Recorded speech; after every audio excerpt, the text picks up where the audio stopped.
Over the past few months, I'm sure most of us have noticed that the media has been blaming violent incidents on a rather popular form of entertainment. I'm of course talking about video games. Headlines like 8-year-old shoots and kills grandmother because of GTA 4 have been popping up rather recently. Not only that, but the Navy Yard shooter has been labeled as addicted to video games. Now my first instinct was to simply dismiss the claims of the media. Thought it was just some controversy to sell some papers or to get people to tune in. However, I did not expect it to quite literally make the internet explode. Everywhere I looked, there were articles, arguments, videos, all talking about how video games do or do not turn people into godless killing machines. One video that sheds an interesting light on this topic is called "Do Games Cause Mass Shootings?" by a YouTube channel called Brentalfloss. It really grabbed my attention because he didn't immediately pick a side. He instead decided to look at both perspectives and formed his own opinions. So let's do that now. The video game industry certainly does its fair share to ensure that violent video games stay out of the hands of children. The Entertainment Software Rating Board, or ESRB, was founded in response to a violent video game.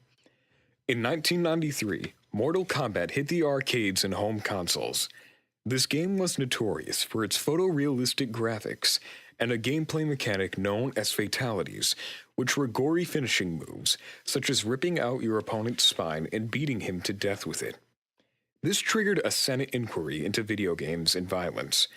So, as a response to all this controversy, the ESRB was formed in order to manage a new age rating system. This made it so that these M-rated games could no longer be purchased by minors without parental consent. Today, every video game has a rating. It will say on either the front or the back why this game has its rating, and it will list content that will be featured in the game that may be suggestive towards the players.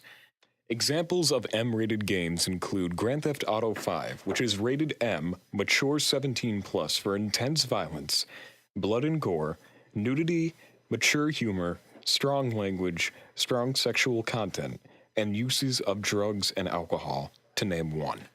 As it turns out, video games have been blamed for mass shootings before. Many were quick to blame the Columbine shooting on the game Doom.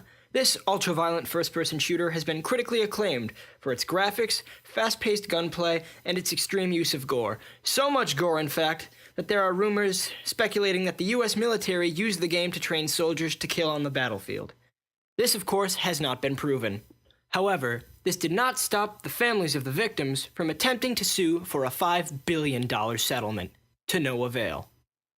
In its most simplistic form, the argument that people are making about video games is that violent video games are bad because they aren't passive. Instead of watching a violent and gory movie like Kill Bill, you are actively taking part in the violence by controlling your character. At a glance, that seems entirely logical. You don't simply watch a video game, you play it, you experience it. It has also been scientifically proven that video games can lead to an increase in aggressive behavior. This argument is starting to look like it makes a lot of sense now, right? It seems logical enough. No! No! No! No! No! No! No! No! No! No! No! No! No! No! No! No! No! No! No! I used to play a lot of Call of Duty, and after playing it long enough, I would get frustrated whenever I was killed. It was temporary, though. I would just stop playing and go do something else. Then when I would come back to Call of Duty again, I wouldn't get mad. The point is that this aggression that video games causes is temporary, just like any other form of aggression. Aggression doesn't correlate to real-world violence. Does that do anything for you?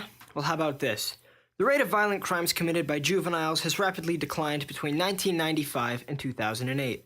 Murder specifically went down 62%.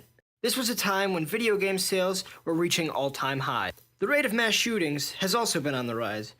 But is it really due to video games?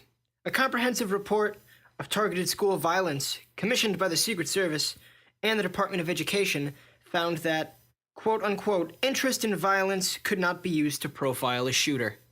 Fox News created a list of killers, all who they claimed were addicted to video games.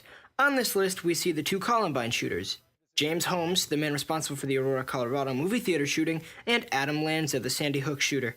These men all played video games. So do most Americans, about 58% according to the Electronic Entertainment Association, and about 97% of all adolescents have played video games at one point or another. Dylan Klebold was depressed and suicidal.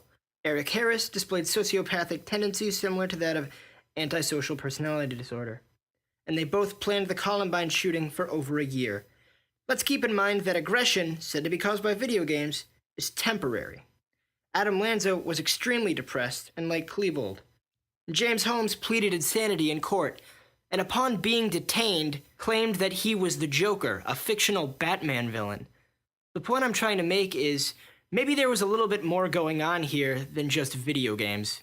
Naturally, we as intellectuals and as people seek to understand the world around us as much as we possibly can. Because of this, we look for simple, easy to understand answers to otherwise complicated problems. There is not one definite reason as to why mass shootings occur, at least not to our knowledge. And if there is one, it most likely isn't video games. It appears that some bad press isn't enough to bring it down. For now, it looks like gamers can enjoy their consoles and games in peace. According to Richard Hanson's 7 Truths of Media, new media is always scary. In my opinion, there just isn't enough concrete evidence to support the argument that video games can stimulate enough violent behavior to cause murder, especially on a large scale.